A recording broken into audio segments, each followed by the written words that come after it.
ఇవాళ ఢిల్లీలో ఉన్న బీజేపీ, ఆంధ్రప్రదేశ్లో ఉన్న తెలుగుదేశం, మన తెలంగాణలో అధికారంలో ఉన్న కాంగ్రెస్, ఈ ముగ్గురు కలిసి మన తెలంగాణ హక్కులకు ముప్పు వాటిల్లో చేస్తున్నారు. మన హక్కులు దెబ్బతీసే కుట్రలు చేస్తా ఉన్నారు. దయచేసి మీరందరూ కూడా బాగా అర్థం చేసుకొని ఆ కుట్రలను బద్దలు కొట్టాలి. అంటే బద్దలు కొట్టాలంటే ఆ కుట్రల స్వభావం ఏంది, ఆ కుట్రల స్వరూపం ఏంది, ఏ రకంగా కుట్రలు జరుగుతూ ఉన్నాయి, దానివల్ల భవిష్యత్ తరాలకు తెలంగాణకు ఎట్లా నష్టం జరుగుతుందో మీకు అర్థం కావాల్సినటువంటి అవసరం ఉంది. మీరు తెలుసుకోవాల్సినటువంటి బాధ్యత ఈరోజు మీ మీద ఉంది. జనరల్గా ప్రజలు ఎప్పుడైనా కూడా ద్రోహం జరుగుతుందని తమకు తెలియనంత వరకు పట్టించుకోరు. ప్రజలకు ఎప్పుడైతే మన హక్కులు దెబ్బతింటున్నాయి, మన నీళ్లు పోతున్నాయి, మన తెలంగాణకు ద్రోహం జరుగుతుందని తెలిస్తే ప్రజలు ఊరుకోరు, తిరగబడతారు. అందువల్ల ఆ ప్రజలను చైతన్యం చేయాల్సిన బాధ్యత మన మీద ఉంది. రేపటి భవిష్యత్ నాయకులుగా, రేపటి తరం యువకులుగా మీరు ఈ జరుగుతున్న అన్యాయాన్ని, వివక్షను మీరు అర్థం చేసుకోవాలి.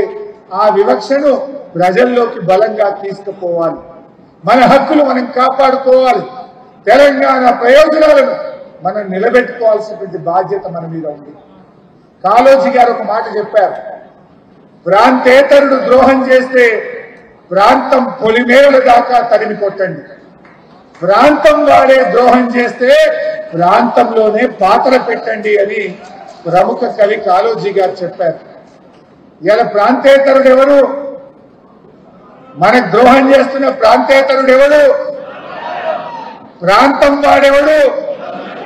సహకరిస్తున్న ప్రాంతం వాడెవడు?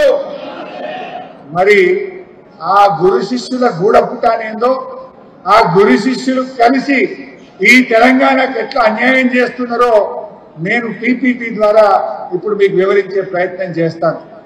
నేను ఎక్కువ టెక్నికల్ గా పోను, వీలైనంత వరకు మీకు సులభంగా అర్థమయ్యే విధంగా ఈ గురు శిష్యులు కలిసి తెలంగాణకు ఎట్లా అన్యాయం చేస్తుందో మీకు వివరించే ప్రయత్నం చేస్తా. ఎందుకంటే ప్రపంచ చరిత్రలో మనం చిన్నప్పుడు పుస్తకాల్లో చదువుకుంటారు, మీరు కూడా, నాగరికత ఎక్కడుంటది? నీళ్ళు ఎక్కడుంటే నాగరికత అక్కడ ఉంటుంది. సింధు నాగరికత మనం చదువుకునే వాళ్ళం కదా. నదీ పరివాహక ప్రాంతంలో నాగరికత అభివృద్ధి జరుగుతుంది. ఎక్కడ నీళ్లు ఉంటే ఆ రాష్ట్రం అభివృద్ధి జరుగుతుంది. రేపు అన్నిటికంటే ప్రీషియస్ థింగ్ నీళ్లే. ఏ దేశమైనా ఏ రాష్ట్రమైనా అభివృద్ధి జరగాలంటే నీళ్లు చాలా ముఖ్యమైనటువంటిది. అందువల్ల ఆ నీళ్లలో కృష్ణా గోదావరి నదులలో మన వాటా మనం దక్కించుకోవాల్సినటువంటి బాధ్యత ఇలా మనందరి మీద కూడా ఉంది. ఇలా తెలంగాణ ఉద్యమం జరిగిందే నీళ్ల కోసం. కేసీఆర్ హయాంలో మనం సరే పీపీటీ స్ట్రక్ అయింది, ఇంకో 5 నిమిషాలు పడుతుంది అంటున్నారు. సరే ఆ 4-5 నిమిషాలు పీపీటీ రెడీ అయ్యేదాకా నేను ఇంకొక 2 అంశాలు మీ దృష్టికి తీసుకొచ్చే ప్రయత్నం చేస్తాను. సో ఆ నీళ్లకు సంబంధించి మనం జాగ్రత్తగా తెలుసుకోవాల్సిన అవసరం ఉంది. కేసీఆర్ ఎట్లా కాపాడిండు, 20 నెలల రేవంత్ పాలనలో నీళ్లు ఎట్లా ఆంధ్ర ప్రాంతం తీసుకుపోతా ఉంది. గోదావరిలో ఏమైంద్రబాయ్ మైక్ గోదావరిలో నీళ్లు ఎట్లా ఆంధ్రాకి పోతున్నాయి, కృష్ణాలో మన నీళ్లు మనకు దక్కకుండా ఎలా పోతున్నాయి, ఈ విషయాలన్నీ కూడా ఈరోజు మనం అర్థం చేసుకోవాల్సినటువంటి అవసరం ఉంది. సో రెండు కూడా మీకు వివరిస్తా. ఈ మధ్య గోదావరి బనకచెర్ల చర్చ మీరందరూ టీవీలో చూస్తున్నారు. ఏంటి గోదావరి బనకచెర్ల? మరి గోదావరి బనకచెర్లలో తెలంగాణకు జరిగే నష్టమేంది, తెలంగాణ ఎట్లా తమ హక్కుల్ని కోల్పోతుంది, అది ఇవాళ మీరు అర్థం చేసుకోవాలి. ఈ మధ్య మన గెల్లుసీన ఆధ్వర్యంలో విద్యార్థి విభాగం యూనివర్సిటీలకు పోయింది. అద్భుతంగా యూనివర్సిటీల్లో వెళ్లి, కాలేజీల్లోకి వెళ్లి విద్యార్థి విభాగ నాయకులు గోదావరి బనకచెర్ల మీద మీరు బాగా వివరిస్తా ఉన్నారు. ఇంకా లోతుగా మీరు అర్థం చేసుకోగలిగితే చక్కగా మనం పిల్లల్ని ఎడ్యుకేట్ చేసి రేపు పెద్ద ఎత్తున ఉద్యమానికి శ్రీకారం చుట్టాల్సినటువంటి అవసరం ఉంది. మిత్రులారా ఆ పీపీటీ వచ్చే రేపు ఇంకొక రెండు వేరే ఒక టాపిక్ మాట్లాడుకొని పీపీటీ రాగానే రెడీ 2 minutes ఓకే పీపీటీ రాగానే మనం ఇంకో టాపిక్ మాట్లాడుకుందాం. అయితే గోదావరి బంకచెర్ల ఏంటి? గోదావరి నీళ్లను శ్రీశైలం బ్యాక్ వాటర్ లో పోతిరెడ్డిపాడు హెడ్ రెగ్యులేటర్ తర్వాత నిర్మించిన క్రాస్ రెగ్యులేటర్ పేరు బనకచెర్ల. ఆ బనకచెర్ల దగ్గర 4 క్రాస్ రెగ్యులేటర్స్ ద్వారా పెన్నా బేసిన్ రాయలసీమ జిల్లాలకు నీళ్లు తీసుకుపోయేటువంటి క్రాస్ రెగ్యులేటరే బనకచెర్ల. అంటే గోదావరి నీళ్లను రాయలసీమకు తీసుకుపోయే ప్రాజెక్ట్. ఆ బనకచెర్ల క్రాస్ రెగ్యులేటర్ లో ఈ నీళ్లు వదిలిపెడితే అక్కడి నుంచి రాయలసీమ జిల్లాలకు నీళ్లు తీసుకుపోయే ప్రాజెక్టు గోదావరి బనకచెర్ల. నెక్స్ట్ ఏంటి ప్రాజెక్ట్ లో వాళ్ళ ఉద్దేశం ఏంది? రోజుకు 2 TMCల నీళ్లను పోలవరం ప్రాజెక్ట్ నుంచి బనకచెర్లకు తీసుకువెళ్లి ఒక 200 TMCలను మళ్లించేటువంటి ప్రాజెక్టు. దానికంటే ముందు ఒక పాయింట్ మీరు బాగా అర్థం చేసుకోవాలి. ఒక నది, ఏ నది అయినా వివిధ రాష్ట్రాల గుండా వివిధ దేశాల గుండా ప్రవహిస్తూ ఉంటుంది. గోదావరి నది తీసుకుంటే 7 రాష్ట్రాల్లో ప్రవహిస్తుంటుంది. మహారాష్ట్ర, కర్ణాటక, తెలంగాణ, ఆంధ్రప్రదేశ్, మధ్యప్రదేశ్, ఒరిస్సా, కొంత ఛత్తీస్గఢ్ కూడా వస్తుంది. సో ఇన్ని రాష్ట్రాల్లో ప్రవహిస్తే ఆ నదీ జలాలను ఎలా పంచాలి? మన ప్రపంచవ్యాప్తంగా కానీ మన దేశంలో కానీ నదీ పరివాహక ప్రాంతం ఆధారంగా ఆ రాష్ట్ర అవసరాల ఆధారంగా ట్రిబ్యునల్స్ నీళ్లను పంపిణీ చేస్తాయి. ట్రిబ్యునల్ అంటే ఏంటి?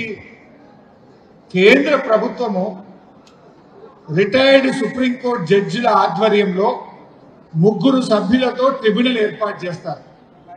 ఆ ట్రిబ్యునల్ అన్ని రాష్ట్రాల వాదనలు విని ఏ రాష్ట్రానికి ఎన్ని నీళ్లు హక్కుగా వస్తాయో ఆ హక్కులను కేటాయించేది ట్రిబ్యునల్. ఆ ట్రిబ్యునల్ యొక్క ఆర్డర్ సుప్రీంకోర్టు జడ్జిమెంట్కు సమానము. ఇది భారత రాజ్యాంగంలో చెప్పబడ్డది. ట్రిబ్యునల్ ఒక్కసారి అవార్డు చేస్తే, ట్రిబ్యునల్ రాష్ట్రాలకు నీళ్లు కేటాయిస్తే ఆ ట్రిబ్యునల్ అవార్డు సుప్రీంకోర్టు జడ్జిమెంట్కు సమానం. గోదావరి నది మీద కూడా 1980వ సంవత్సరంలో బచావత్ గారు, ఆ జడ్జి గారి పేరు బచావత్, 1980లో ఆయన గోదావరి అవార్డు పాస్ చేశారు. 80లో గోదావరి అవార్డు పాస్ చేసినప్పుడు మనం ఆంధ్రప్రదేశ్ లో ఉన్నాం, తెలంగాణ ఏర్పడలేదు.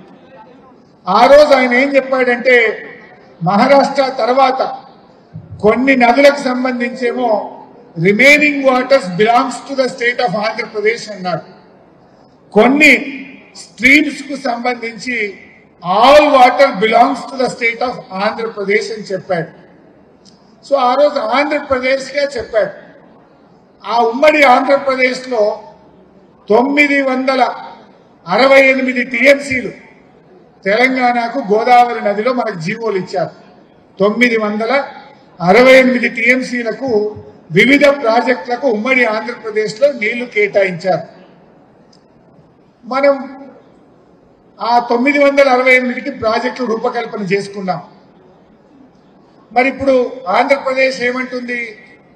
ఈ 200 TMCలు అదనంగా వరద జలాలు, ఈ వరద జలాలను నేను బనకచెర్ల తీసుకుపోతా అని అంటున్నది. మనం అంటున్న పాయింట్ ఏంది? ఇప్పుడు తెలంగాణ ఆంధ్రప్రదేశ్ విడిపోయింది, 2 రాష్ట్రాల మధ్య పంపిణీ జరగలేదు కదా. అసలు వరద జలాలు ఉన్నాయా లేవా? ఉంటే ఎన్ని ఉన్నాయి? ఆ ఉన్న వాటిని మరి తెలంగాణకి ఎంత, ఆంధ్రప్రదేశ్కి ఎంతనో లెక్క తేలాలా వద్దా? అసలు మన గోదావరి నదిలో నికర జలాలు మాట్లాడుకుంటాం తప్ప వరద జలాల గురించి ఎప్పుడూ మాట్లాడం. వరద జలాల మీద ఆధారపడి ప్రాజెక్టులు కట్టరు.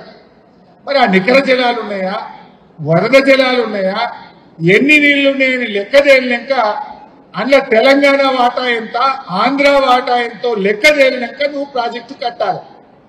కానీ లెక్క తేలకుండా, ఏది మాట్లాడకుండా ఢిల్లీ తన చేతిలో ఉందని, చంద్రబాబు చెప్పు చేతుల్లో బీజేపీ ఉంది గనక బుల్డోజ్ చేసి ఇవాళ గోదావరి నీళ్లను ఆంధ్రాకు మళ్లించే కుట్ర జరుగుతా ఉంది.